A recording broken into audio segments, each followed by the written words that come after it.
Hey, welcome to a special edition of Hawk Blocker Mornings. You might be used to seeing a different face on here.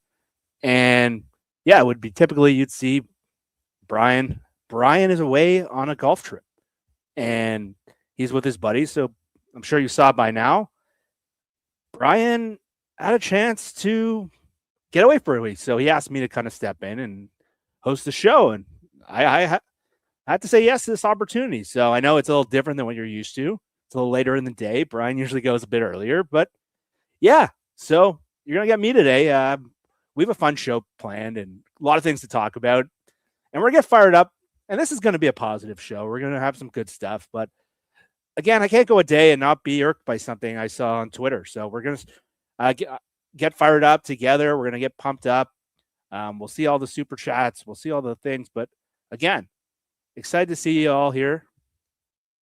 And thanks again for joining. So, yeah, the comments are really positive today.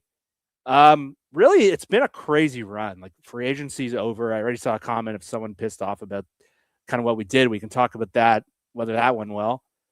But what we're going to talk about today is really looking back. It seems like we've spent so much time. I can't believe free agency's over. Like, free agency flew by. Wasn't the most exciting free agency, and we'll talk about that a little bit. But free agency's done.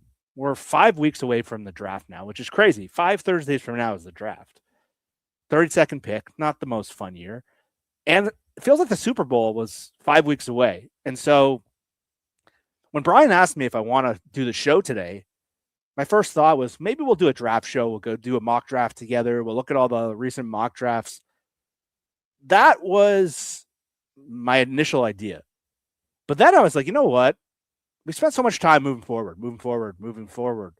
Free agency, like we said, it just wasn't that exciting. So I want to take a time to look back. And it just feels like the season ended. Then we were at the Combine 2 weeks later. Me and Brian were down there. Thanks again to everyone that supported our coverage. But it just felt like we've been moving forward so much. I don't know if we spent enough time just appreciating the season we just had. And so when I talked to Brian, the show that I was excited about, and we're going to have 2 shows, one today and one tomorrow. Tomorrow is really going to be the look forward. You'll kind of see how my brain works. And we're going to go through the entire NFC, go through the offseason. And for those who don't know me, like, I was a writer. My dad was a pretty popular sports writer. Some would argue that. So I grew up around the sports industry, and I fell in love with football playing Madden, like a lot of you, I imagine, on the show. And when I started writing, I was covering a lot of sports. But the thing I loved about football was like the team building and free agency and the draft and all the connections. And so tomorrow's show is really going to see how my brain works. We're going to go through all those teams. But today, we're going to go back and talk about the season. I saw a great comment just come out there that so many people have forgotten about a lot of parts of the season. We all remember the Rams games and the 49ers games and the Super Bowl. And what a lot of us forget is some of the cool stuff that happened earlier this year. So the way I want to go through the lists, and look, the show would be a lot easier if I could just show YouTube clips and we can watch this all together and we can go through it together. That would be a lot easier.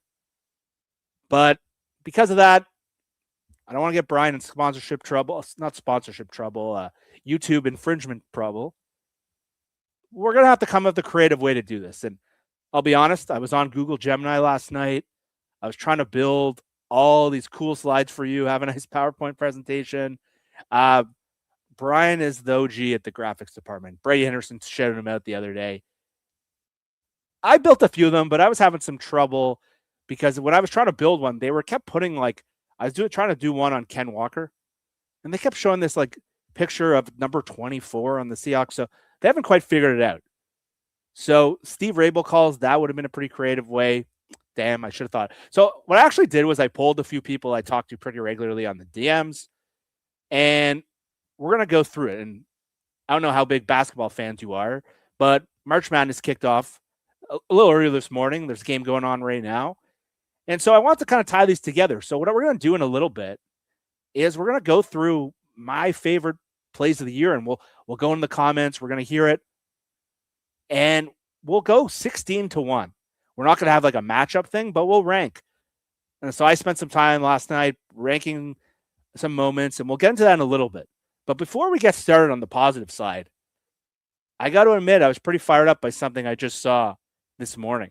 And give me a second. I just want to get some more battery in here. And so I was getting ready for like a nice positive day, talk about the Seahawks, all this fun stuff. And I go on there, and I go on my Twitter, and I see a tweet from the Rams president, Kevin Demoff. And I don't know if all of you caught the story yesterday, but the league meetings are coming up. The owners' meetings in Arizona in a couple of weeks where they go through some rule changes. The Rams pulled their rule change that they were talking about, that 2-point conversion, and that may come up a little bit later. They pulled that, and they withdrew it.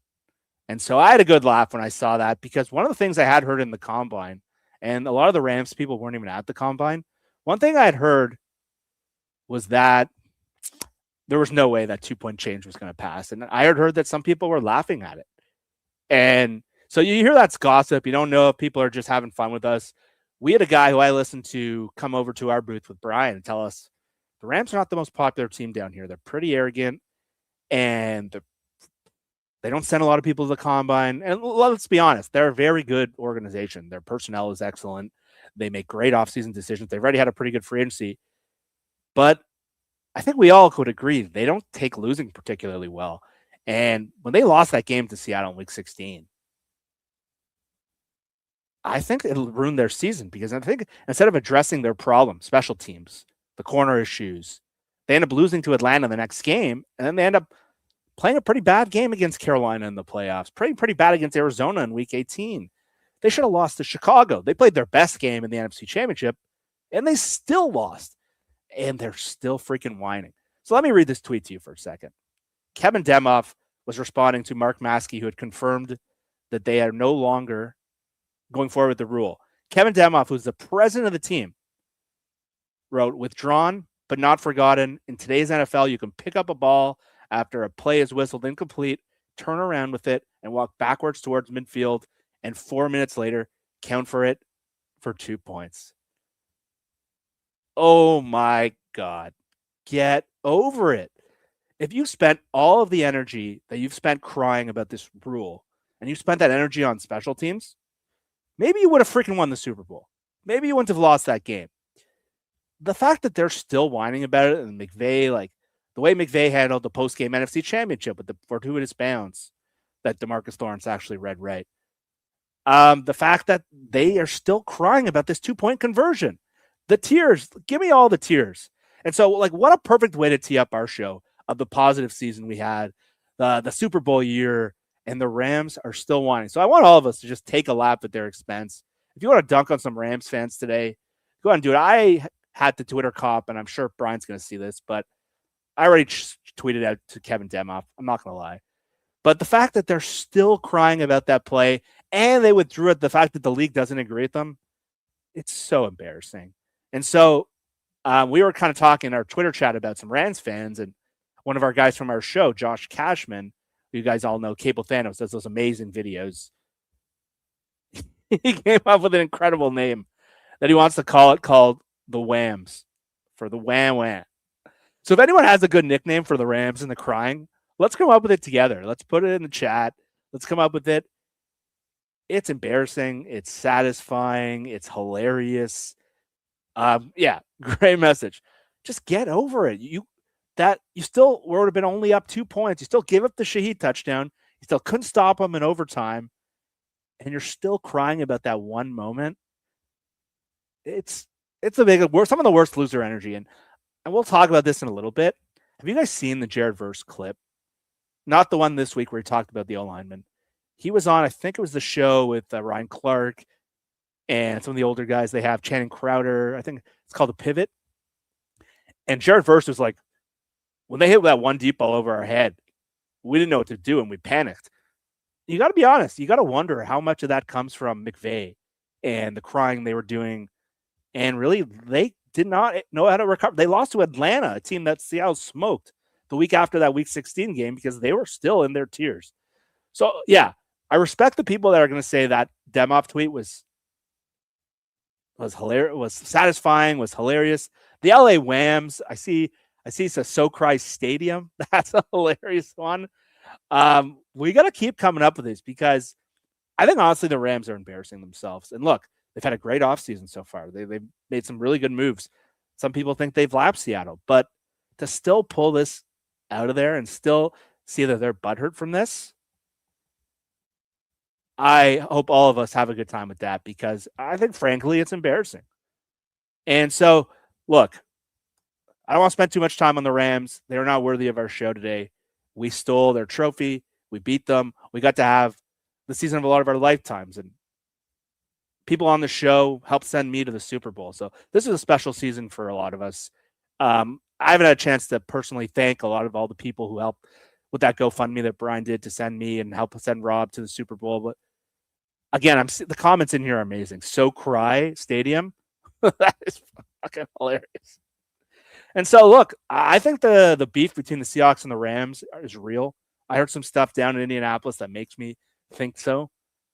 And so, look, in a year where the Rams, in a lot of people's eyes, are the best team in the league, we get to beat them twice. We got to win the Super Bowl that they clearly think was rightfully theirs. And so let's spend today and enjoy it. And Adrian, that is a hilarious comment. Adrian just wrote, the Rams don't have real fans, just paid actors. Yeah. When the Seahawks played the Rams in the NFC Championship, some of my buddies were down at the game.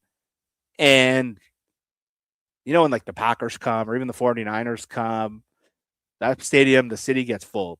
People were like, I didn't see one Rams fan in the whole city. So I think it's real. I think it's kind of a weak fan base.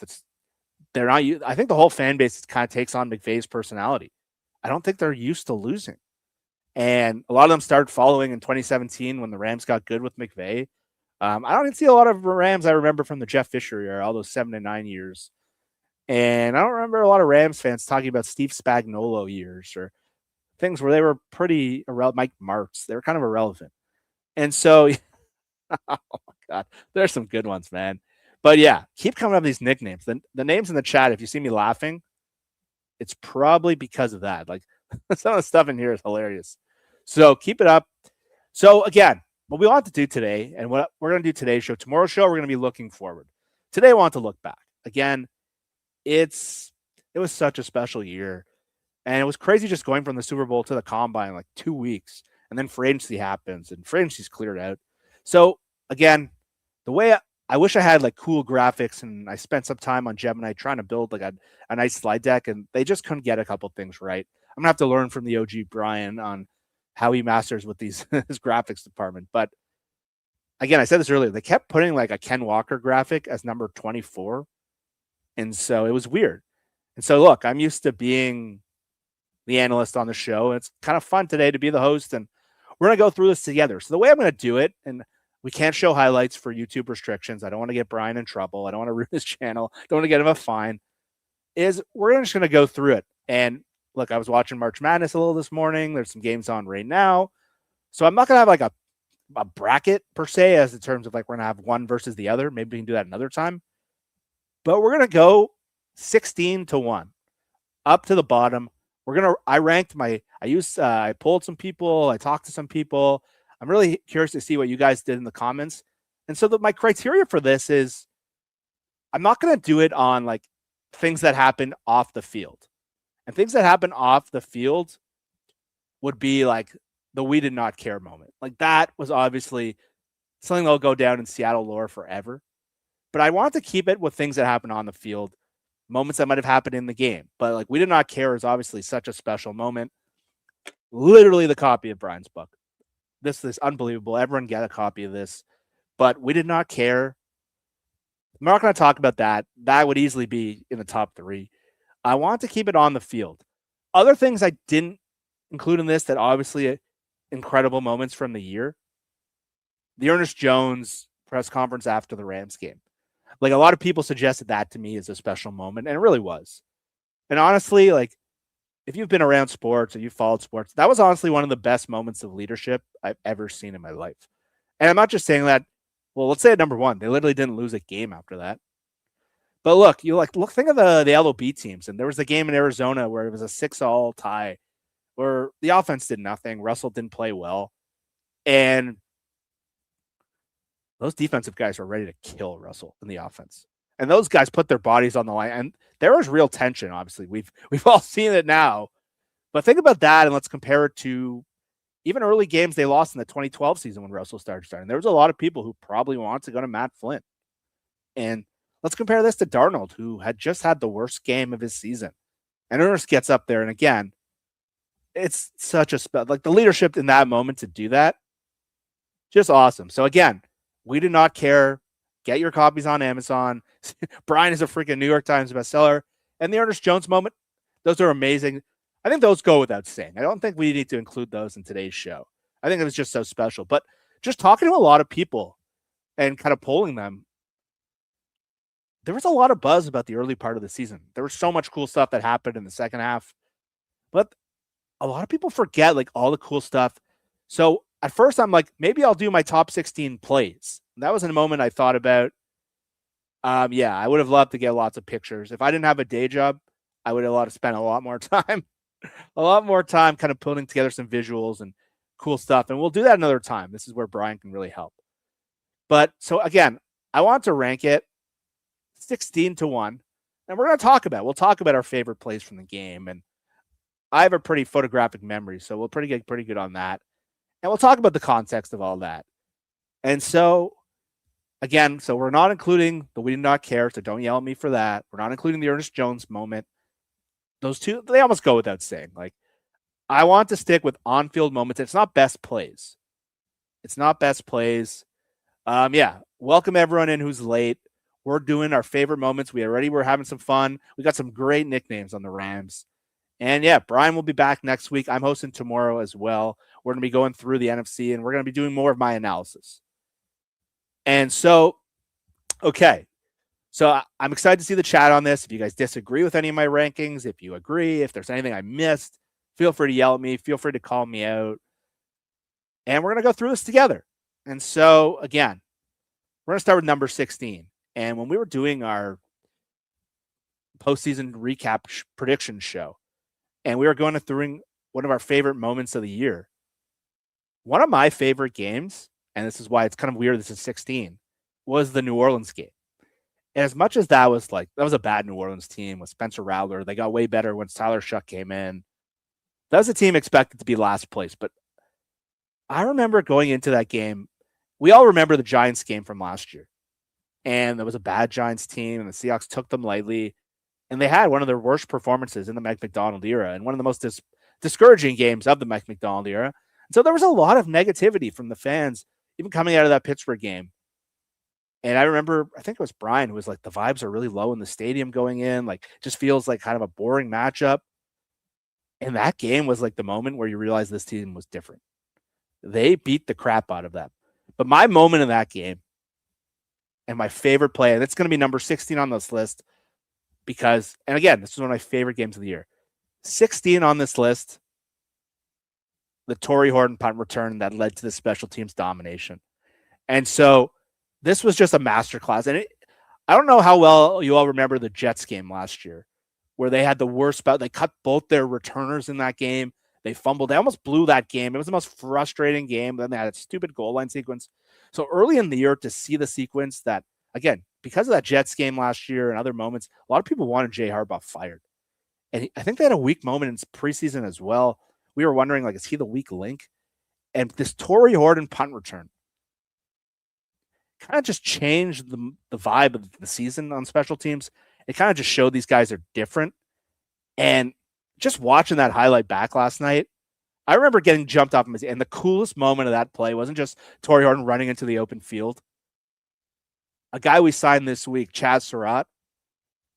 Go watch the block Chaz Surratt makes in the 40-yard line. He blew the guy up. And I see it in the comments. The Surratt block, and then just watching Torrey Horton was like our 5th-round pick. We were excited about. He had a great preseason. Seeing him and what that punt return did for that game, and just it kind of created an avalanche after that, where a couple plays later, DeAnthony Bell, another guy who got re-signed this week, blocks blocks a kick and it leads to a touchdown. And so that game was just the first sight that this Seahawks team could dominate in all three phases. And so, again, that might seem like a meaningless game in what was a crazy season. That was the first moment where we saw a team, and I think Mike Santos talked about this a lot on Brian's show this year. One of the signs of a great team is when you can blow teams out.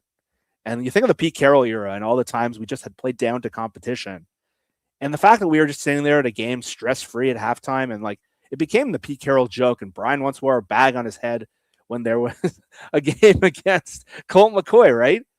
And so that blowout and that moment that Torrey Horton, I feel like Torrey Horton running that kickback or the punt back was just like the peak of it.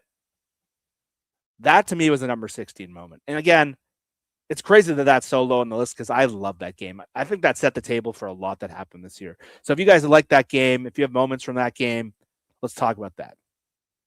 Okay, we're going to move to the 15 seed. And this is a cheating a little bit because I said I don't want to focus on too much. But I'm going to combine two moments into one.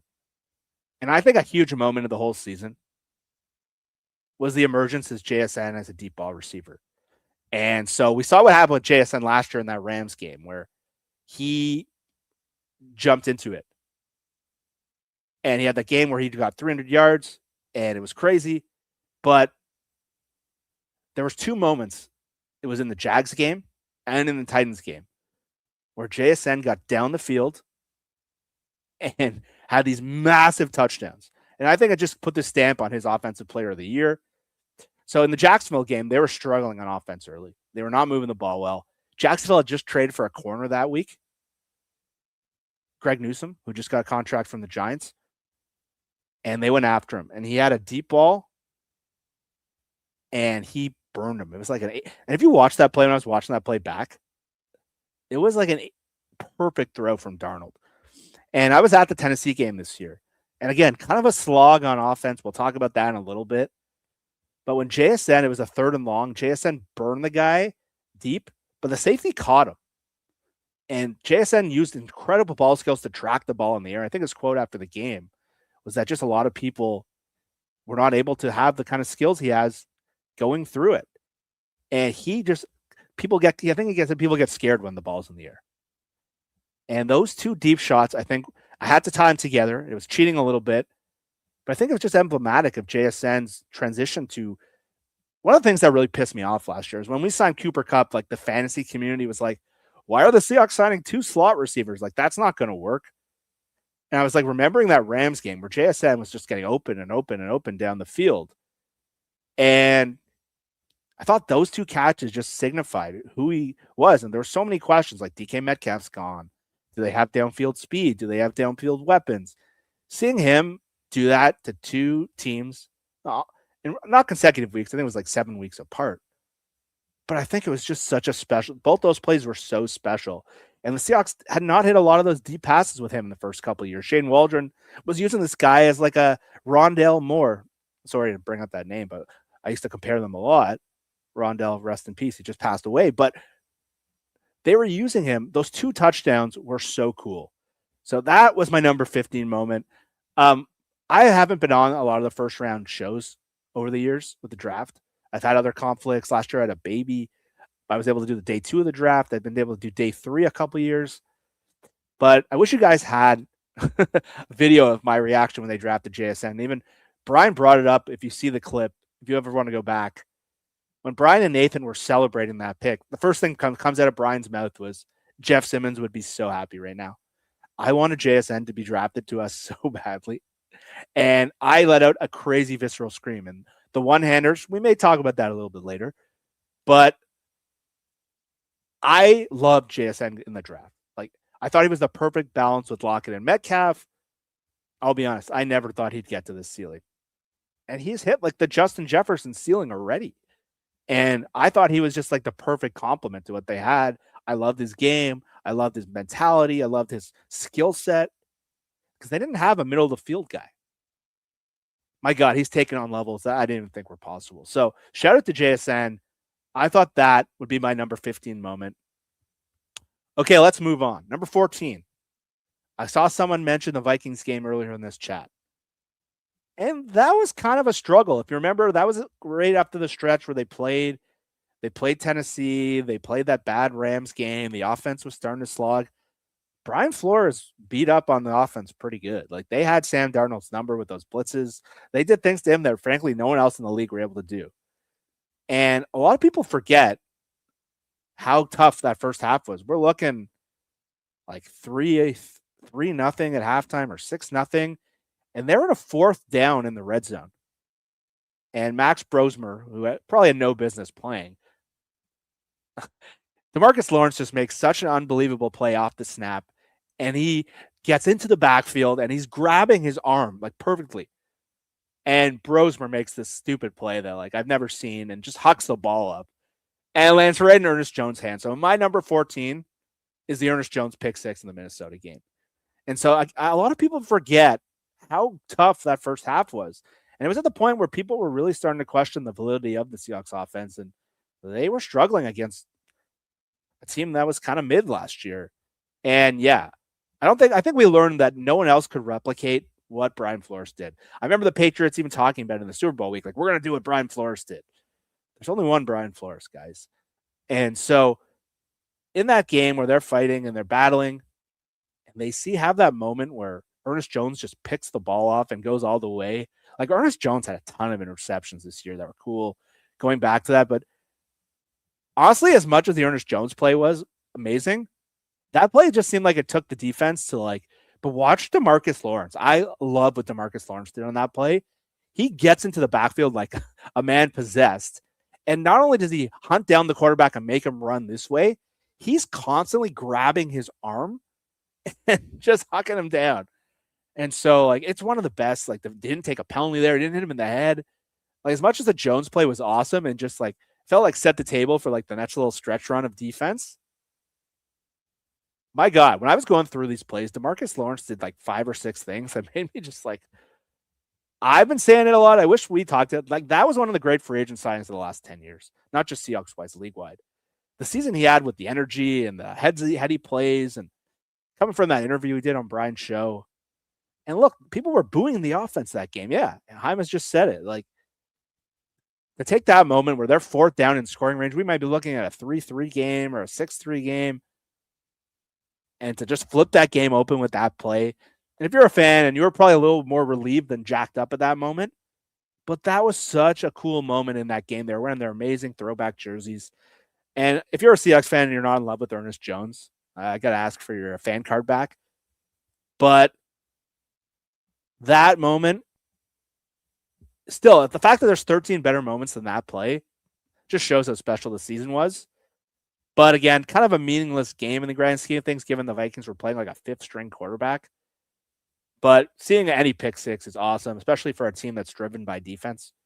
So I would put that at 14. Do you guys think that's too low? Do you think that's right? Curious to hear. Okay, number 13. And maybe this moment felt a little more special to me, but I think you've all seen the picture of me by now. And you've seen the picture of me with this like face now. And I think every one of my Saturday shows, Brian puts that in his graphic. So I was at the Cardinals game with my wife. It was my wife's first Seahawks game ever. And we went to Arizona. We sat with Evan and his buddies, and we were sitting up in the corner. And for the most part, the Seahawks are blowing that game out. Like, the Cardinals looked like no match. The Cardinals were hyped up at that point, and the Seahawks were just blowing them out. So when the Seahawks started to blow that game after that bullshit Zach Charbonnet penalty in that game, the Cardinals came down the field and they were kind of having their number with them. And we're starting to struggle a little bit. They actually tie the game, and my wife sunk in her chair. She was so nervous about what my mood was going to be like if they had lost the game. They were up 14 points and should have been up, I think, 18 points. And I think there was 28 seconds left. And the kicker blows it, kicks it out. The combination of the shot that JSN got down the field to set them up in field goal range and the shot that happened. So you guys remember, they tie the game. And so my 13 moment is the combination of the JSN last second catch, leading to the Jason Myers field goal in week 4 to win the game in Arizona. Why? You've all seen my face by now from that clip. I lost my mind. And so, like, I was so stressed about them blowing that game and thinking about Arizona now. They just turned into a nothing burger.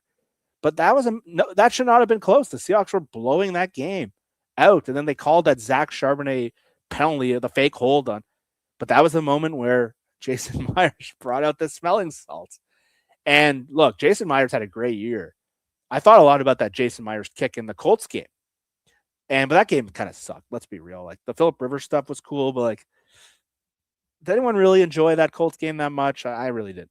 So seeing like pure joy that came from that kick after the JSN, and I thought the JSN play was emblematic because me and Brian did a show at his hotel in Arizona the next day, kind of saying like, Darnold is for real. Like, this was Darnold's first game-winning drive.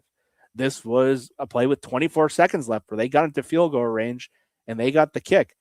They should have blown that game out. And that was the point of the year where we weren't really sure how good this team was. And so that moment to me was super special because it was Darnold's first game-winning drive. They had 24 seconds left. JSN, it was his first, like, I was curious how Darnold and him were going to do on the big stage. And they made some awesome plays to set up that game-winning play. They had a sideline shot earlier in the game. But I think the moment that I loved was just Jason Myers doing the smelling salts on the sidelines, going in there and casually. And I was up in the high level, and I was so nervous for that kick because I was so nervous about them blowing that game. I was looking the other way, and I was just watching this one Seahawks fan to see how they would react. And when the ball went up, his face kind of dropped, and I was like, oh my God. And if you remember, Myers missed a kick like with 6 minutes left in the fourth quarter that would have sealed the game. And I was so mad about that. So I was so stressed. And I look at the Seahawks fan, he went, and I was just like, oh my God. And then Myers, and I hear the crowd go crazy, and it was Seahawks fans. So that's where you saw my face go crazy. That was a bit of a nothing burger game in the grand scheme of things, but the combination of them driving into field goal range with like 24 seconds left and Myers hitting that game winner right in Arizona and seeing all of us just like go nuts, I thought that was a big moment. That kind of put them 3-1. That kind of pushed Arizona. Never really recovered from that game. And look what's happened since then. Their coach got fired. Kyler Murray got cut. And that was the game where, like, I think maybe the final nail in Kyler Murray's coffin was Mike McDonald kind of owned him every time they played him. That was like the one time Kyler showed something. The fact that they cut him and like no one talked about it, for there was a team that was projected with the same wins of the Seahawks. So that would be my number 13 moment. And so, again, not saying a ton of engagement on that game, but the Myers smelling salts, I loved it. So maybe that was just special to me. Okay, number 12. Number 12. This is, I think, a really underrated moment of the season. And if there was a game that was most similar stylistically to the Super Bowl, it would be the Jacksonville game. What I loved about the Jacksonville game, let's give the context. The week before was the Tampa game. And the Tampa game, as much as it sucked on defense, was a pretty awesome game, let's be real. Like, I thought about putting a number 16 on this list. Those jerseys, the shootout, seeing Sam Darnold get that fourth down, that was really cool. But coming out of that game, we already had the Arizona game where they let up that lead slip. We had the San Francisco game, they didn't win. And then the Tampa game, they lose all those DBs. Derek Hall goes out. And they get kind of exposed on defense. So the next week, if you guys remember, at that point, there were a lot of questions. Like, is Mike McDonald a defensive guy? Like, are they for real? Like, do they have a pass rush? There was a lot of questions going into that game, coming out of the Tampa game. And again, a lot of their DBs were still hurt. Witherspoon wasn't playing. Love wasn't playing. Even Morey was banged up. We saw a lot of Shaq Griffin in this game. But my favorite moment, number 12, obviously a special number for Seahawks fans, was the Seahawks defensive line taking over the Jacksonville game. I thought this was a moment that really set the table for the rest of the year. And yes, people I see joining in, this is me. We're back. So number 12 is not about the Tampa game. I think the Tampa context was what made this moment so special. And the first play of the game in that game, Jacksonville, I watched this last night. Trevor Lawrence rolls out. And again, this was not a bad Jacksonville team. They had just beaten Kansas City, and they had just beaten San Francisco, who ended up one of the best records in the NFL. So this was like a really hot team. And then later in the year, Jacksonville really peaked offensively. And by the end of the year, they won at Denver. They were putting up record offensive numbers. They were one of the best teams in the league. My number 12 was seeing us and our defensive line take them over. First play of the game, Lawrence rolls out and Byron Murphy chases him down in the backfield and knocks him out. And almost from that moment forward, the cool part is it was everyone. We saw stuff from Leonard Williams. We saw stuff from Byron Murphy. We saw stuff from Uchenna Nwosu. We saw everyone. One of my favorite plays of that game is, I talked about the JSN touchdown earlier. They're getting in field goal range right to end the first half. I think it would have been a tie game had they kicked the field goal. And DeMarcus Lawrence just ransacks their offensive line and destroys them and knocks them out of field goal range. They end up punting to end the half. And look, there were some hairy moments in that game early where the Seahawks DBs were out again, and we had questions about Ty Okada at that point. Shaq Griffin had some rough moments against Brian Thomas and some of our other corners. Pritchett had to play a lot that game. That game was hairy at the beginning, if you guys remember, but seeing the defensive line take over that game, they sacked Lawrence 7 times in that game, and it was everyone. Murphy was awesome. Williams was awesome. DeMarcus Lawrence came back from injury, and he was dominant. That game, to me, set up a lot of the season. Because if you really look, and Brian talks about this a lot, what wins teams the Super Bowl is having one unit that's the most dominant unit in the league. I think there's a pretty good case the Seahawks defensive line this year with all the depth they had, 4 edge rushers, really good inside. I think pretty good case that maybe the Rams receivers, you could say the Seahawks DBs even later in the year, but I'd say the Seahawks defense, this was the first moment, and this is why I said this was very emblematic stylistically of the Super Bowl, where we saw them play a weaker offensive line and their defensive line just totally took over and they couldn't do anything. Like Trevor Lawrence was putting up numbers after numbers the rest of the year. We saw 5 guys from the Seahawks defense just destroy him. And someone says there's a picture, Hymas in here said, and one of my favorite moments of that game, and he's not a defensive lineman, but it got me jumping out of my seat the next day when I saw this clip. And if I was doing my favorite Seahawks plays of the year, this would definitely be in there. But there's a moment in that game where, like, we don't know much about Drake Thomas at this moment. Tyrese Knight's supposed to be the starter. We don't know. Drake Thomas goes in there and knocks over the left tackle, Walker Little, and sends him into the oblivion like he's Micah Parsons and sacks the quarterback. And I'm like, holy crap, this dude might be a player. And that moment combined with the defensive line, I thought that was just such an awesome game. And so that was a special moment to me. I just thought Jacksonville became a really good team. We didn't see a ton of games where the defensive line dominated to that extent. That and the Super Bowl were the 2 best examples. And I think that really teed up the Super Bowl. So, look, Jacksonville was maybe the best team in the AFC by the end of the year. Like Mike in the post game was just glowing talking about the defensive line. So that game, you combine it all together, Drake Thomas, Byron Murphy, Lawrence. To me, there's a case that could even be higher. Because I think that Jacksonville game, when we look back, seeing what they became, that was a special moment, seeing the defensive line just dummy a really good team. So that would be number 12 for me.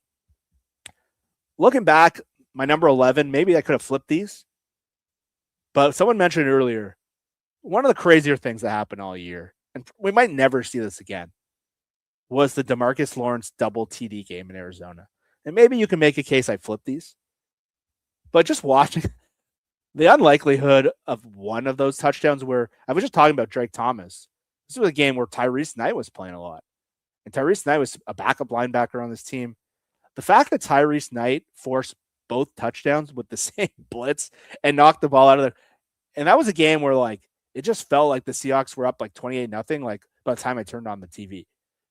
But it was such a crazy moment because they had just scored earlier. They went down the field to start the game. Arizona was already in this free fall mode at this point. And the Seahawks were just starting to peak at this time. This was right after the Washington game, which we may bring up pretty soon. But seeing the Knight just fly through the line of scrimmage, knock the ball out, and Lawrence scooping and scoring, I think we were all going pretty crazy. And then when the second play happened again, it's an outlier. Like, I don't know. I think I might watch football the next 50 years of my life, and I might not never see two scoop and score touchdowns with the same guy blitzing and forcing fumbles. A guy who's a backup linebacker on the team. And Mike didn't blitz a ton this year on defense. I would love to see. And then that game got a little ugly in the fourth quarter. McBride and Jacoby Brissett were getting some garbage time numbers, but the Seahawks built such a big lead because of the double DeMarcus Lawrence touchdown. Again, grand scheme of things, we're talking about the Seahawks beating a bad Arizona team. But when we look back, the fact that DeMarcus Lawrence got two scoop and score touchdowns in one game, just crazy. Just so crazy. The whole thing just blows my mind. So that's number 11. I don't need to spend too much time. It goes without saying. It felt like it was 28-0 within like 20 minutes. I remember people texting me being like, am I seeing this right? Like, I was watching another game. And the best part of watching the DeMarcus Lawrence highlights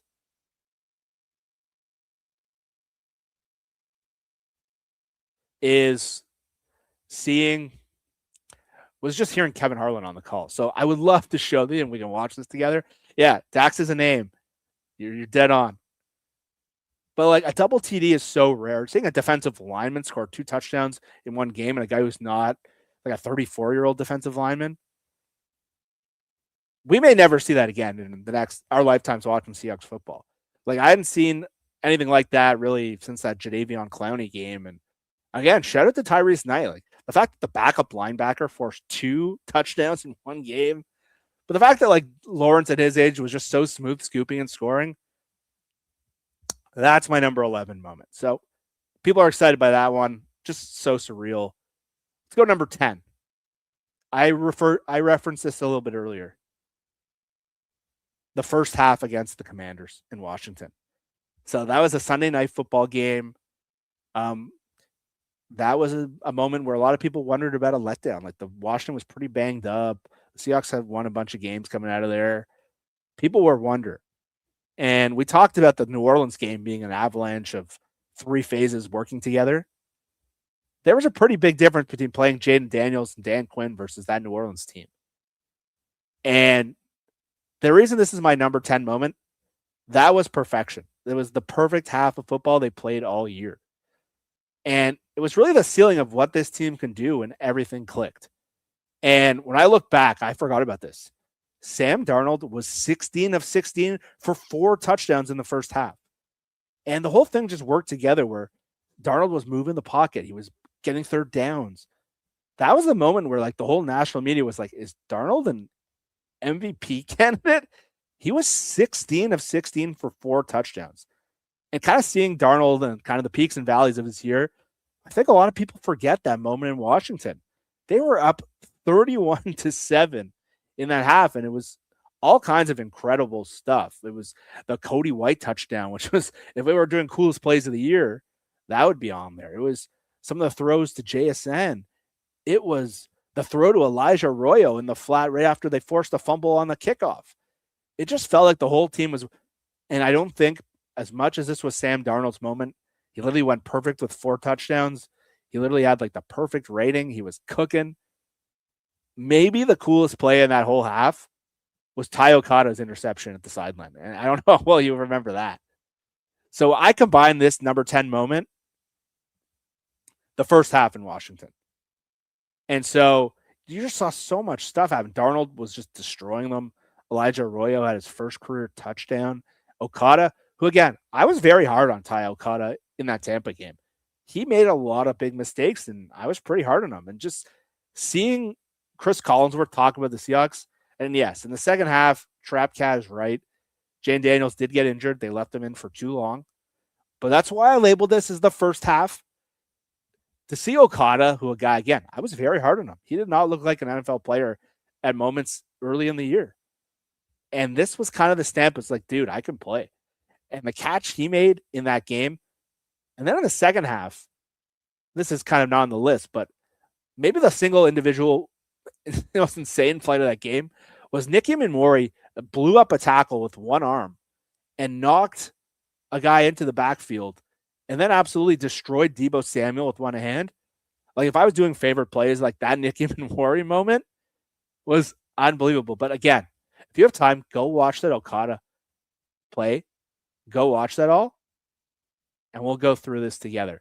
So that's my number 10. If I had the highlights, I would just be having an even bigger smile on my face right now. Okay, number 9. Yes, Eamon Worry. I think this was like the peak of like Eamon Worry is a freak. When he went through Traylon Burks and just yanked Deebo Samuel. Dude, I could do a whole show on Eamon Worry moments. And I'm trying to make it big picture today. But the Darnold first half, the fact that there was 9 moments better than that is pretty wild.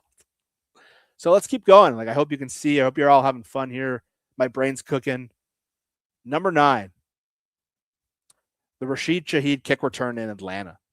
That's my number 9. And let's give the context on this. This was a couple weeks after the Rams game where Darnold had the pretty low moment. People, I think Seahawks fans were all worrying about, is this team good enough offensively? And you go the next week, and it's kind of a slog in Tennessee. I was at that game. And offense, defense, they both looked kind of iffy at moments. They just ended up beating a pretty bad team. And then there's the game in Minnesota. We all just talked about that a couple picks again. They were struggling. Like, they could not move the ball. And people were like, well, they've done this against Tennessee, against Max Brosmer. Now we're playing Atlanta, who's missing their quarterback. They're missing Drake London. Like, this should be a pretty easy game, right? And I actually covered that game in the press box with Brian. And it was 6-all at halftime. And it was not an impressive performance. Darnold threw a turnover. He had some ugly throws. People were snickering, like, is this team that good? And I remember watching the game after and hearing Moose Johnson on the broadcast kind of saying the same thing, like, the Seahawks need to get going. And literally as he's saying that, Shahid just like zooms by at full speed. And I'm in the press box at this moment. And I had just gotten like a huge plate of food, had this thing of ice cream. And Shahid just like zooms by at full speed. And look, this is the moment that he really took off, because before that, they traded for him. He hadn't really done much. He had a couple plays in that Rams game, but it was pretty quiet overall. We're all kind of waiting, like, where's the Rashid Shahid? Where's the Rashid Shahid? And then he has the kick return that happened so fast, like Moose Johnson is literally talking. But what made that moment so cool wasn't just that play. It led to this avalanche of domination in that game that just could not be explained. And the Seahawks just absolutely destroyed them. And like everything just opened up after that, where if we were doing like best performances of the year, like Devin Witherspoon in that game, the interception he has where he tips the ball, Derek Hall tips it back and then gets it himself. Nicky Minwari had some crazy plays in that game. He had a blocked kick earlier. He had some crazy tackles. He had an interception. The offense started cooking. JSN had an unbelievable touchdown. Cooper Kupp had a touchdown. AJ Barner was moving the ball. They were running the ball. But it was really that Shahid. And the cool thing was Shahid started getting good. But then after the game, I think it was Nicky Minwari told us that Mike McDonald had predicted it at halftime. And sometimes you hear that from players and you think they're joking. And lo and behold, Mike comes out and says it was crazy. So I remember being at that game, and I remember when Nicky Minwari came out, I was just like, I'm like hitting Brian. I'm like, that might be the biggest human I've seen in a while. And he was so good in that game. And I really thought it was the Shahid kick return that just really unlocked everything. And Shahid started playing really well as a receiver in that game too. He had some really cool separation, really cool catches. And you could just see the players, like the smiles on their face after that moment. And this was not a bad Atlanta team. Like this Atlanta team literally beat the Rams a couple weeks later. That maybe took them away from the number 1 seed. And the Seahawks destroyed them. So if you want, again, back to what I was saying earlier, if the Rams want to stop crying, maybe look at the game you lost to Atlanta, where we won that game, 37-9? But man, that Shahid return, and maybe because I was in that game in the press box, maybe because it just like, maybe it was the first moment we saw from that trade, but it seemed to unlock something in the team, in the energy. It was just in that game, and then it led to some really big moments down the stretch. So that would be my number 9. I hope you guys are all enjoying this, because I feel like I'm just zooming through this. We're going through this. So when I polled a couple people, and I asked a lot of people their favorite moment of the year, Brian brought that up earlier. One of the best games that happened this year, the Pittsburgh game. And the Pittsburgh game was so fun Because look, we're going to do the context before we get into the moment. But Pittsburgh game, there was a lot of stress going into that week. If you guys remember, week 1 was a game the whole Seahawks organization was pretty upset they lost that game to San Francisco. And it took some crazy things. I don't want to bag on Tariq Woolen now that he's gone, but man, Reek had some bad moments in that game. He let Jake Tonjes jump over him in the end zone. He let Ricky Pearsall get over the top. Sam Darnold fumbles because Abe Lucas gets thrown into his hand. There was a lot of questions coming out of that San Francisco game. And it wasn't just, is this team good? But a lot of the Geno Smith people were coming out of the woodwork. A lot of the people who didn't want Darnold were coming out of the woodwork. And a lot of people were pretty upset about the Seahawks. And look, I was not in the Sam Darnold shouldn't be the quarterback. And frankly, I don't think Mike McDonald was particularly impressed with Clint Kubiak's game plan. And so there was a lot of stress. A lot of people thought Mike was being pretty frosty to the media. I wondered how he was with the players. Clint Kubiak called one play action pass. So going into this Pittsburgh game, there's a lot of questions like, are they going to go 0-2? But what made this moment special for me, the Pittsburgh game, I could name like 7 things that happened in this game, was the Sam Darnold combo kill shots to win the game. And I'm going to call it the Sam Darnold kill shots is my number 8 moment.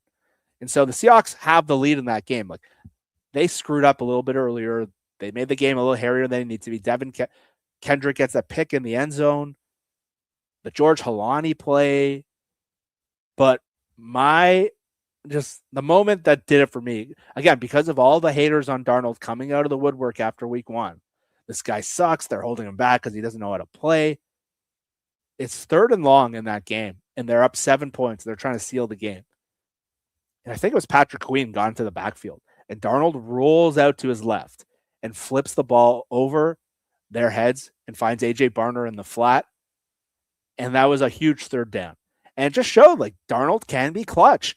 And after the week before where he fumbled and everyone was turning on him, to see him roll out and escape pressure and do that, it was massive, especially like Kubiak called some soft plays in the first game. And one of their first touchdowns in that game was a play action shot to Horton.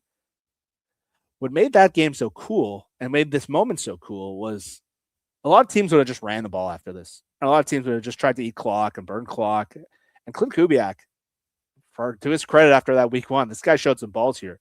They call a deep shot right after that amazing play by Darnold and huck it down the field.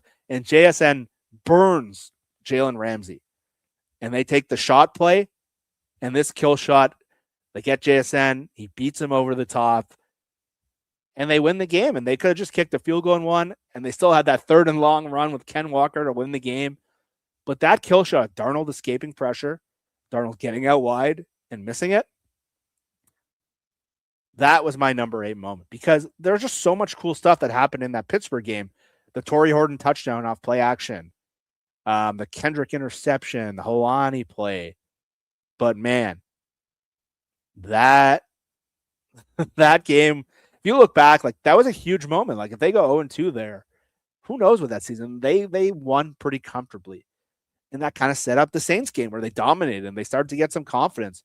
But that was really like the first big moment we saw from Darnold, the rollout, the kill shot to JSN. To do that in Pittsburgh, in a team that, let's be honest, Seahawks fans do not like. We all hate them from Super Bowl 40. That's my number 8 moment. So I can talk about that Pittsburgh game for another hour. We've already been on 54 minutes. And we're going to keep going. So my number 7 moment, and again, one of my favorite games of the year, the Houston Texans game. And we look back, like you look at the NFL, like the Seahawks, the Rams, probably the 2 best teams. I think there's a pretty good case the Texans were the 3rd best team in the NFL. And that was a weird night for a lot of us. And I don't want to get too much into this thing, but the Seahawks and the Mariners and Blue Jays were playing Game 7 simultaneously. And so people weren't sure whether to watch Monday Night Football. People weren't sure whether to watch the game. And in this moment, we're watching 2 screens, or some people are at the game. But one of the great moments of the year happened in that game. And the Texans game was kind of weird because for 2 quarters, they looked absolutely dominant. And for the other 2 quarters, they couldn't get out of their own way. Like they fumbled the ball in the end zone. They had that stupid Cooper Kupp reverse pass. Sam Darnold had some goofy looking turnovers. They should have won that game 37-3. But still, with all that stress and all that fury, I think one of the great things happened in that game. And that Texans defense really had destroyed everyone in that moment. They were, all year, it was the Seahawks, the Texans. Who's the best defense? Who is it really? But one of the great things that happened in that game was the second touchdown drive the Seahawks had. And why that was such a big moment was, at that time, I think the consensus was Derek Stingley was maybe the best cornerback in the league. And so my number 7 moment of the year was the JSN touchdown on Derek Stingley that he led to him dunking the ball in the goalpost. And it was just a crazy moment because, again, not a lot of people had done anything to the Texans. We saw the trouble they gave to a lot of teams, the Bills, some really good defenses. Derek Stingley didn't get the best grading, I don't think, this year, but I think pretty good consensus. He's an all-pro level corner. And to see JSN just cook him on that post right in the end zone to the point where Stingley ends up on the ground, and I think JSN was so fired up, he gets that dunk, and Darnold's getting smacked in the backfield. Yeah, Hymus, you're just kicking words out of my mouth the whole day. And he gets smacked in the end zone. And seeing JSN, again, who becomes the offensive player of the year, emerge in that moment, and he dunks the ball, I absolutely loved it. I thought it was an unbelievable play in the season. And so my number 7 moment is the JSN dunk on Stingley. And again, the Texans game for a lot of people, maybe it's a frustrating. Maybe the Mariners are still in your brain, and I'm sorry to bring that up. But seeing JSN do that to Derek Stingley was almost his coming out party. And it was so funny. And he knew, okay, I'm probably going to get a fine here. And I think that was just his I'm the man moment. And where he really took on, this is the offensive player of the year. And that was the thing where JSN, they're all attacking him on the sidelines. He's like this. But seeing JSN do that, again, I wish I could show the highlight and just watch that. Watch the throw Darnold makes there. Unbelievable moment. Okay. Number 6. We're going to go back to week 18 in San Francisco. The Seahawks are dominating the 49ers. But this game's getting a little hairy at the end. The Seahawks aren't scoring that much. And we're going to talk about another moment in this game in a couple picks. But I think the moment that got everyone out of their seat is, I think it's getting pretty close. I think it was either 10-3 or 13-3. And the Niners are finally driving the ball down the field. And they're finally driving the ball. And it's like, oh boy, is this going to be 13-10? Are we going to have to sweat this out? We've been dominating this game. And they're at the 4-yard line or something. And this was so reminiscent of the Malcolm Smith tip. But my number 6 moment is Drake Thomas's interception in the red zone against San Francisco. That kept the game 13-3. And Jason Myers missed a bunch of kicks at the end that could have made it 19-3. But we mentioned the Drake Thomas, Micah Parsons thing. But my number 6 moment, I think this got me up the couch as much as any moment in the playoffs, was when Drake Thomas picked off that ball that tipped off McCaffrey's hand. And it was just happened so fast. It was unbelievable. And the ball's tipped at the line. It just flies off McCaffrey. And it just really set the night for how good that defense was. And that defensive performance coming out of the Rams game a couple weeks ago, coming out of that annoying Carolina game where the offense sucked, watching that interception in the red zone, and I see quotes in the chat saying in Roku, I would love to watch the Roku show. I wonder if we'll even get it in Canada. But watching Drake Thomas, again, so much of this year was about the emergence of Drake Thomas, the emergence of Ty Okada, some cool stuff there. And seeing that moment was awesome. It was huge.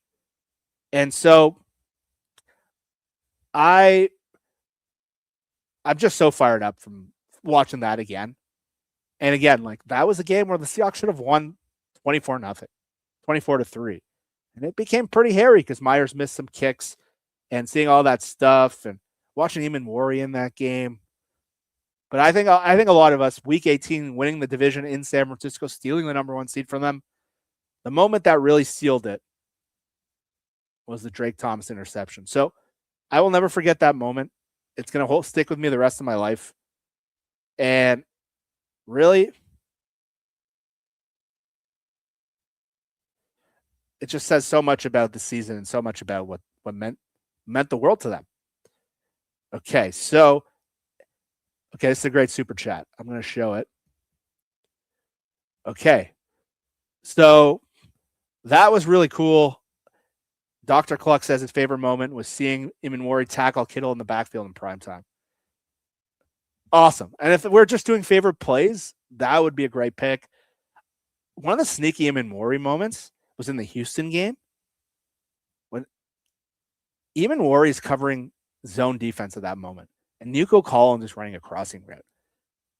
Josh Cash, when he did his video, saw Imanwari and saw this moment.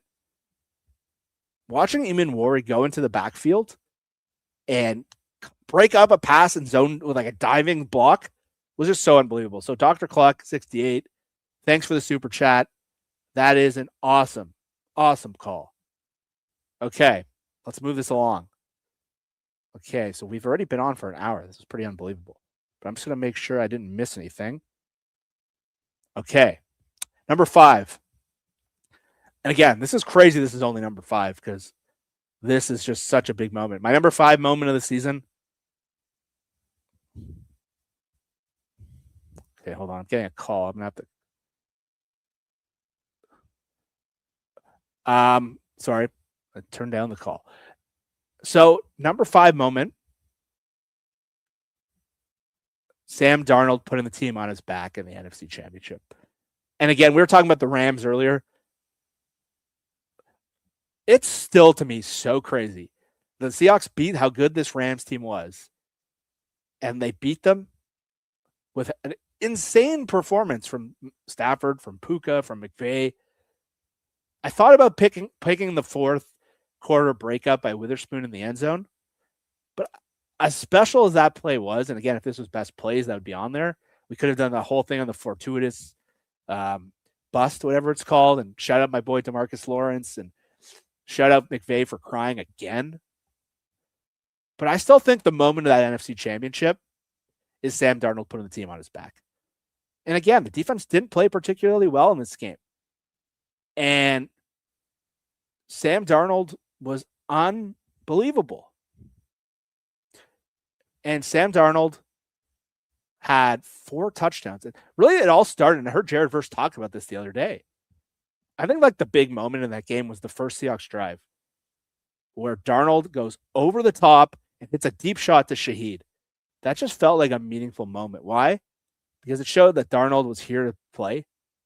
It showed that and what made that so big was they finally were able to use Shahid as a deep receiver. And Verse talked about it. Verse said after that deep ball, they panicked. They didn't know what to do. And just seeing the Rams kept answering in that game and every single time. So I could have picked a number of plays. Like the throw Darnold makes to Jake Bobo after the punt return gets dropped. Just such a cool throw. The fact that they threw the game-winning pass to Cooper Kupp against his old team. But I think the big picture, the moment of that game that I'll never forget, is Sam Darnold putting the team on his back on a night where the defense really did not hold their end. Like their DBs, Witherspoon, Woolen had obviously the toughest moment of that game. Maybe the reason he's not on the team anymore, one of the reasons he didn't get paid. That was the real Super Bowl. Like those were the 2 best teams in the league. And the biggest game of his career through all the crap he's taken against this team.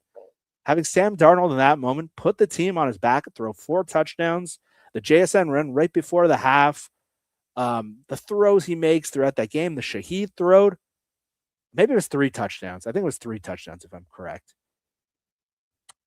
I don't think we can ever forget that because if that was an average game from Darnold, they lose that game. Like that 4th down stop wouldn't have amounted to much, and that's why I said it.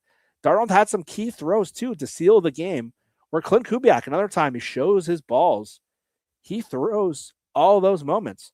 So again, just really fired up looking back and seeing, the whole team. Like Tariq Young, great call out again. Tariq Young makes a great play.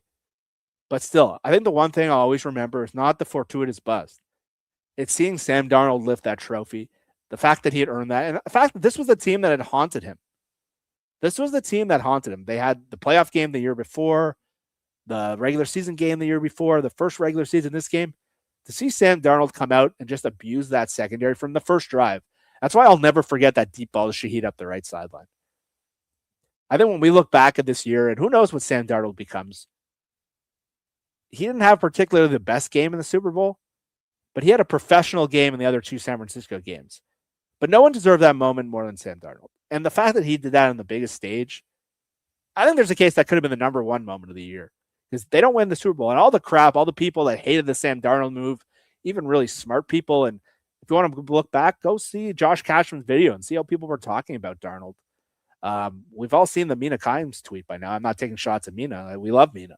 But that was the narrative in the league. And seeing him in this moment have carry the team on a defensive night they're not playing well, it's just so special. So that's my number 4 moment. I could talk about that for 2 hours, but we're even on here for an hour. Okay, we're now into what we would say are the 1 seed. This is my number 4 seed. So number 4 seed, pretty good. The fact that this is better than Darnold. This is my favorite moment maybe in a long time, but we still have 3 ahead of it. Number 4 moment. The Ken Walker run on 3rd and 17 that broke John Lynch. I saw people in the chat talking about this. And when I was on Google Gemini last night, I was having them build these slides. I was so excited to show you them. And they kept putting Walker at number 24, and they were making his face all weird. But we've all seen the picture now of John Lynch's soul just breaking on national TV. I think it was an ESPN feed of 3rd and 19. The Seahawks do a give-up play. They pitch the ball out to Walker and get Jalen Sundell in space. And Walker going for 19 yards. It was just still such a cool moment. The fact that the Seahawks had like 4 plays of that this year was so cool. And again, we'll always love Ken Walker for this, the runs he had in the playoffs. But I think as much as we loved Walker, what made this moment so good, and I still look at the smile on my face, seeing John Lynch's soul just crush. If you watch The Simpsons, there's a scene where like Milhouse's body crushes after, it's Ralph after Lisa turns him down. And to see this happen like on national TV, where John Lynch is like, and he's so mad, and we've all seen the pictures. And the Niners are, I think we all agree, we all hate the Niners and the cockiness of that team and the way and to win that game in their stadium. And this is why I had this even ahead of the Drake Thomas moment. I just think it meant so much more than the game, because we literally saw the frustration in John Lynch's soul get ripped out of his body because he knew at that moment they were screwed. They were fucked. And so, again, just such a big deal. Just such a big deal seeing what happened there. And that is such a big moment.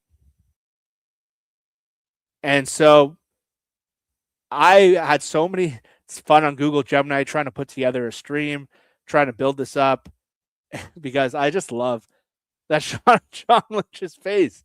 And if someone can come up with like a better, I had this amazing slide last night. And look, K9 had some just huge runs against the Rams. So just shout out to K9. I know he's a Chief now. I know a lot of us have mixed feelings on whether that was the right decision, but I will never forget the rest of my life that 3rd and 17 run. And just what it was emblematic that the Seahawks were just that much better than the 49ers. And then seeing John Lynch, the shot of him, I'll never forget that. Okay, so that's my number 4. Number 3, and I still can't believe there were 2 moments better than this. Number 3.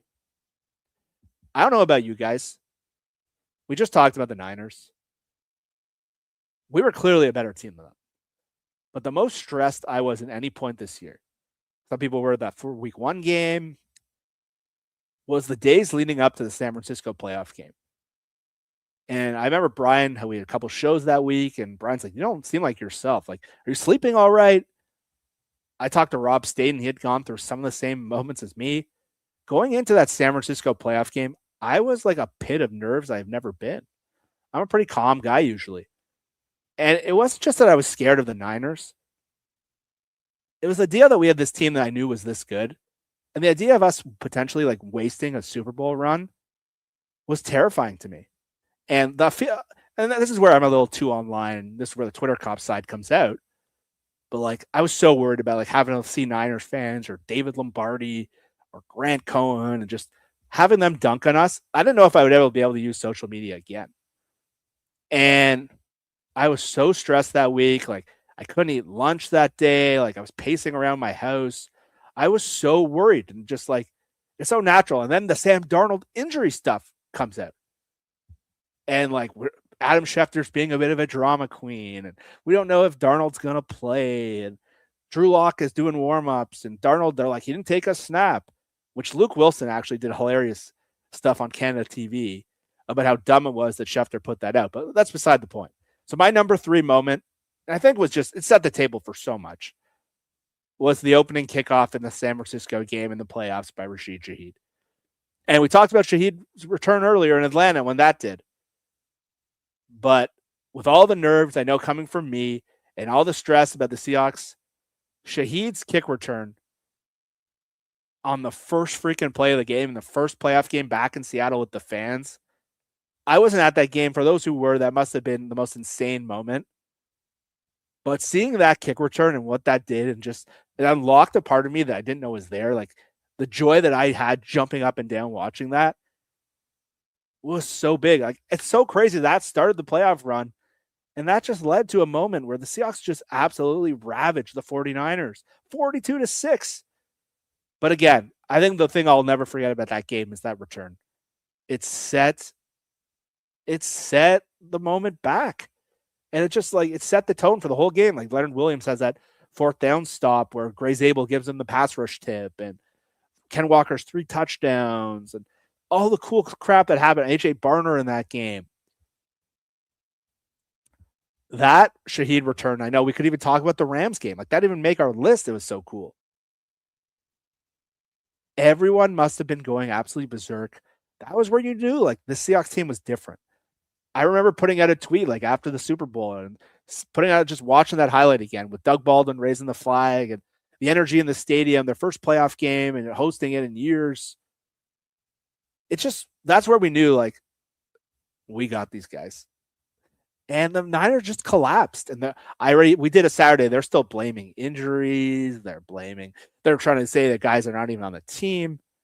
Seeing Shaheed run the opening kickback was the biggest FU to that team and the biggest you don't belong to be here moment. And then beating them 41-6, where Brock Purdy's turning the ball over and the defense is crushing them and the whole team is just coming together. They did the belt to ass thing on the sidelines. My buddy, the New Era 32 account, is such a good account of putting out funny videos like that. I still smile every time I watch the sheet. Just the energy in the state. I want to get a picture of, there's a moment where him and Patrick O'Connell are running into the end zone. It's just such a beautiful shot. So that's my number 3 moment of the year. Okay, it's hard to top that because like you can see I'm jumping out of my seat talking about it. Number 2. Oh, yeah. Oh, Trip Cat. Great call. That freaking kicker tried to take out of like a soccer tackle and take out his legs. What a piece of shit that guy was. And that, when I saw the flag, I was like, oh my God, are we getting the kick return back? And it was that loser kicker. And funny enough, they scored more points on that play than the Niners did the entire game. So all the Niners whining about injuries or whining that we were the best team, you guys lost 42-6 at our stadium in a playoff game. Shut the hell up. And so, just talking about that game, talking about Shaheed, Eddie Pinheiro. I hope you guys enjoy your loser kicker, San Francisco. You had Jake Moody, you wasted a 3rd-round pick on. Shut up, you whining Niners fans. So we will always have that Shaheed moment. I'm so fired up talking about it. And again, tomorrow we're doing a show on like looking forward, going through the division. We're going to have to be a little more objective as we are today than the Rams and the 49ers. But man, I just want us to all appreciate like that Roku show coming out last night. I can't wait for everyone to go watch that. But let's go through it. Number 2 moment. There's a pretty good case this was my number 1 moment, if we're being honest. But I think the number 1 moment is pretty obvious. But number 2 moment goes to a player who, an unheralded success story. a guy who was kind of a signing that no one caught really attention of. He was a depth player.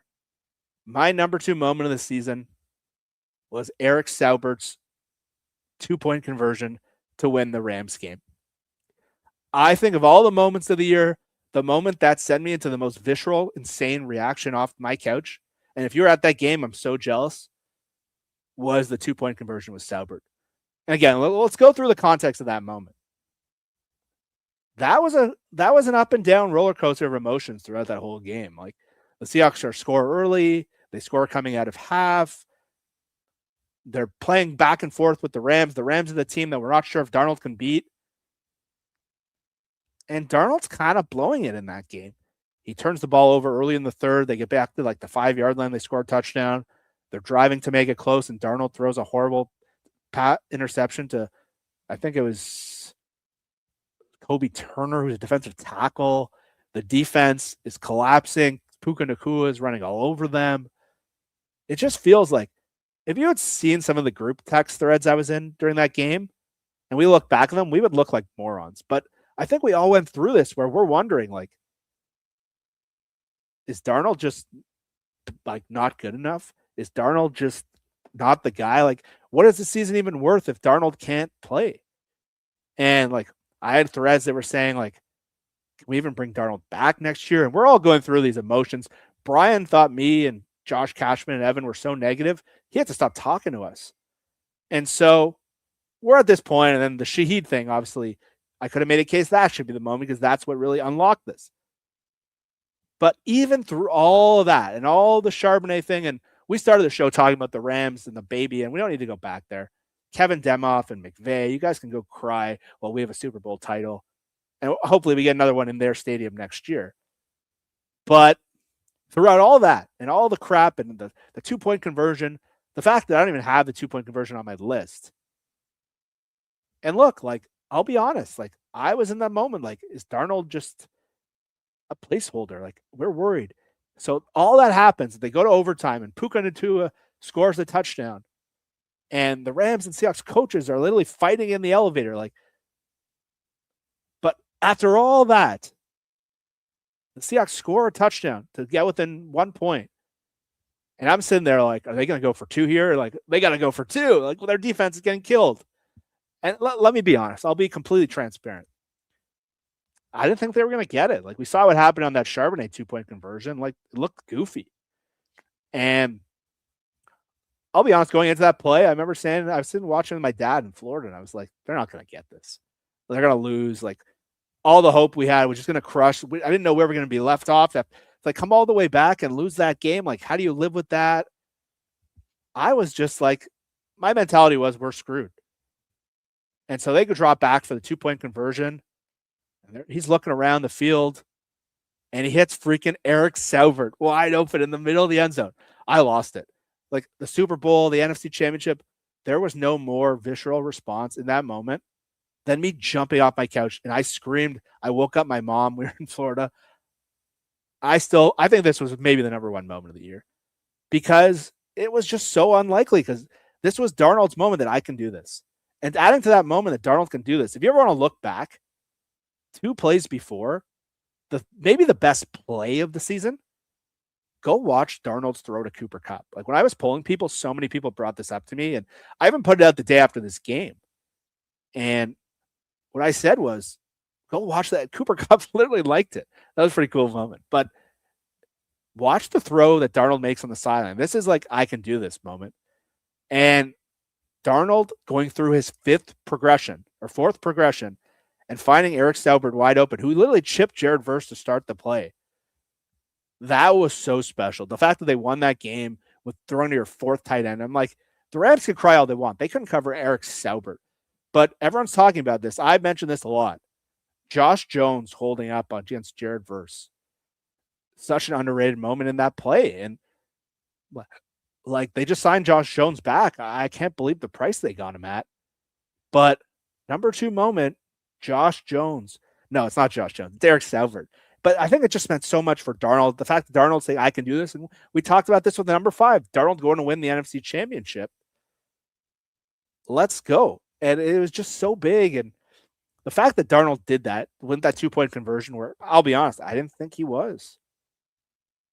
And just everyone in here, just I can see everyone's fired thinking about that moment. Like, it's so easy to think about the Rams playoff game or the San Francisco games, but I don't think I'll ever forget my feeling when Eric Saubert scored. I let out a side of me that I didn't know existed. And we've seen that moment. And so that's still like almost brings a tear to my eye because it was so unlikely. It was such a big moment for Darnold. Josh Jones holding up against Jared Verse. Like, if that's Stone Forsythe. And the crazy part about that is Kobe Turner is this close to tipping the ball. If they had knocked the ball down and they lose that game, like, the Rams are probably the number 1 seed. Like, who knows? So that little moment was so big. And that's why I'm like, go cry about that fucking 2-point conversion again.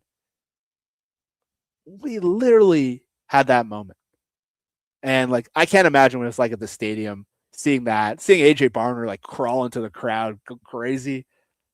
I can't wait to watch that again. So I think if there's a moment better than that, the number 1 moment of the year, I think because of the game, because of the situation, I think it's pretty obvious. It's the Devin Witherspoon blitz, forced fumble into the Uchenna Nwosu touchdown in the Super Bowl. Look, I think some of those other moments, there's a case, are bigger. But if we're talking about a defensive touchdown to steal the game in the Super Bowl and the craziness, like, I could have done a bunch of those Devin Witherspoon blitzes. I love those in the Super Bowl. But seeing Devin Witherspoon knock the ball out, knock the ball in the air, and Chenna picks it up. And like, when you see them mic'd up, Ernest Jones yelling, "Oh my God," like, oh my, how is this real? And because of a lot of you guys today, and I'm so thankful of you. Hold on. We need to share this comment here. I've been talking about this all day, and this just set me off my number 1 moment. There's a video of Kyron Williams and Kevin Dotson saying Seattle knows they got lucky and they're loser. Hold on. They know we got lucky. Oh my God.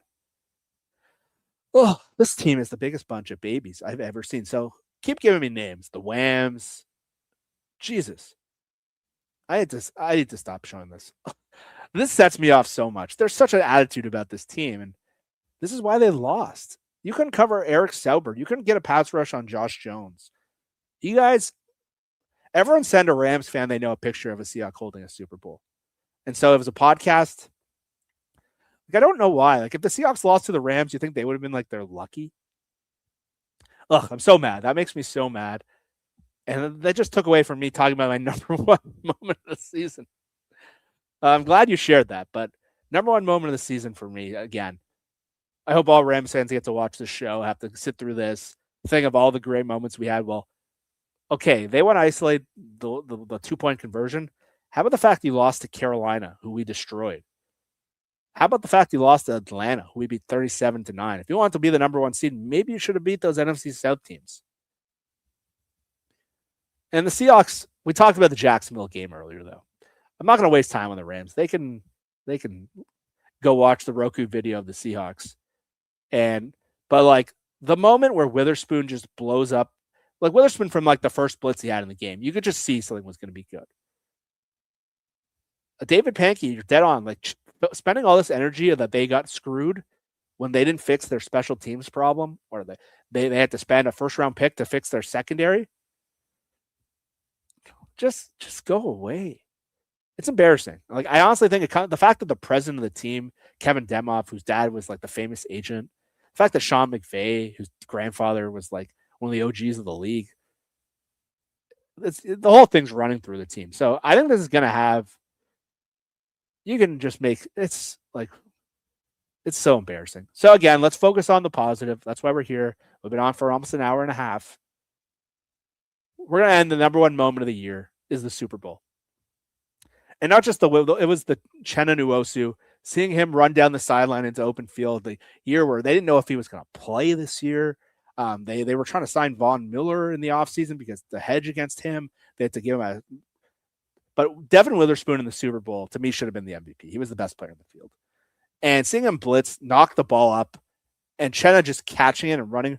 And I was sitting at like the 20-yard line, and seeing Uchenna Nwosu just run by me, and knowing that we had won the Super Bowl, And if you want to know the specialty of the moment, go watch Ernest Jones. He's the one guy on the team, one of the few guys on the team's had a ring before. Watching him yell, "Oh my God, oh my God," it was just so crazy. And like, it was like the Jacksonville game where our defense just dominated them. We just dominated Spoon, the D line. Just watching Kevin Harlan and all those guys call the Super Bowl. Brian said he hasn't even had a chance to watch the Super Bowl yet. So seeing that Chris Collinsworth and Tirico call of, Jeff Langston, good call. If we were doing coolest plays, this would be on there for sure. But again, we're doing moments. I love the ride. I talked to Mike McDonald about this at the Combine. I talked to Schneider about it. I was so fired up. So we've gone 16-1. I've gone through all the games. I've gone through all the moments. We've been on for close to an hour and a half. So what we're going to do tomorrow is we're going to kind of move forward. I know it's fun. I could talk about this for another 2 hours. But is there anything I missed? Like, is there any moment I missed? Storm Frantic, send that to me. I want to save it for my Saturday show or my next Brian show. And if you got more Rams nicknames, I want to see them because SoCry Stadium and the Whams are really high on my list. We need some more McVay jokes. Les Snead's been okay about it, but Kevin Demoff.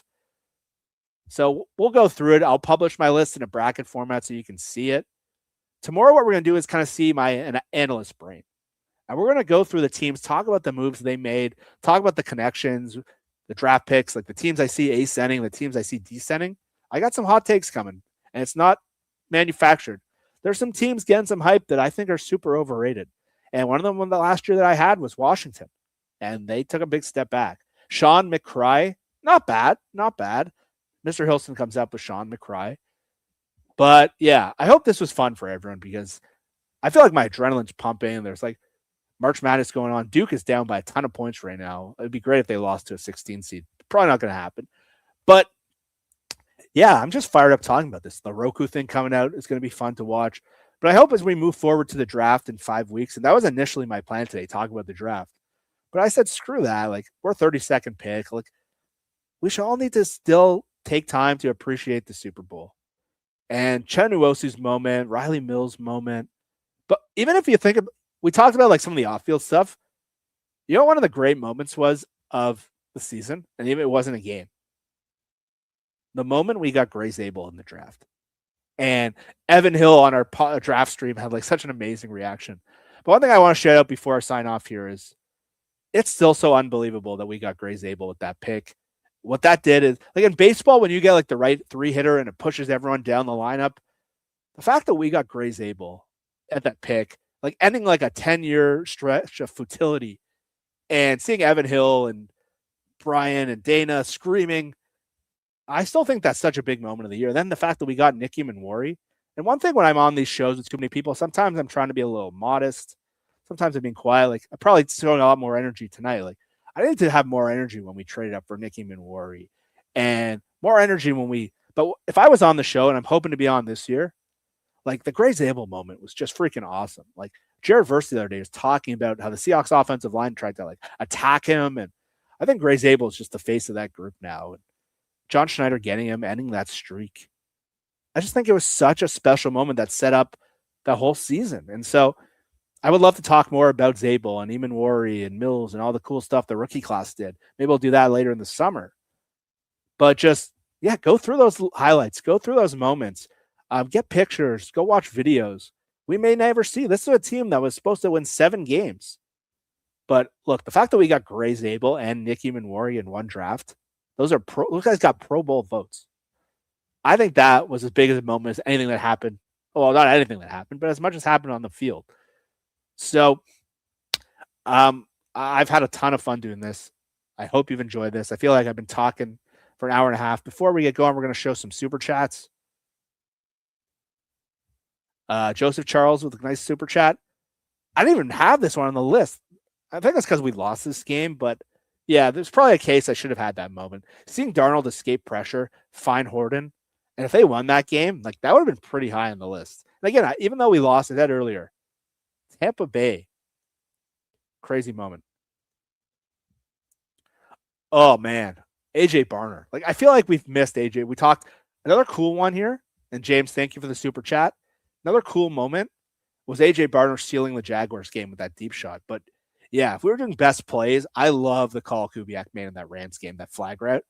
I loved that moment. Okay, any other super chats I didn't get to? I did not. I got to all of them here. So we're going to be back on tomorrow. Again, basket in. This was the perfect season. Like, this team was supposed to win 7 games. I saw JSN talking about it. Nate Tice was on there, Bill Simmons show, like months before the year, talking about how Arizona was the team to watch in the NFC West. And Josh Cashman's video of all the people that discounted the Seahawks and the fact that that team won the Super Bowl, it's just still unbelievable. And I think it all started with that Gray Zabel pick. I think that set up the whole offensive line. John Benton turned that group into a great group, and Nicky Manwari is now the guy everyone's chasing at the combine. So shout out to John Schneider, Executive of the Year. Shout out to my guy, Mike McDonald, who I got to meet in Indianapolis. And shout out to all of you. So I'm going to be back on tomorrow. We're going to be talking, doing more of what Brian typically does every day, more analysis. But I really hope this was fun for everyone. You got to hear more of me. We'll talk more about my crazy brain tomorrow and my recall. And yes, we will all enjoy Kyler Murray being cast out of Arizona, and they don't really have a quarterback. And again, I want all of you to spend a lot of time making fun of any Rams fan you know. So I had a ton of fun today. Thank you for joining. And any feedback, send me a DM on Twitter. Send me some feedback. Anything else, let Brian know. But I'm going to let you go and go watch some basketball if you're into that. Go outside and have a great rest of your day. Thanks, guys.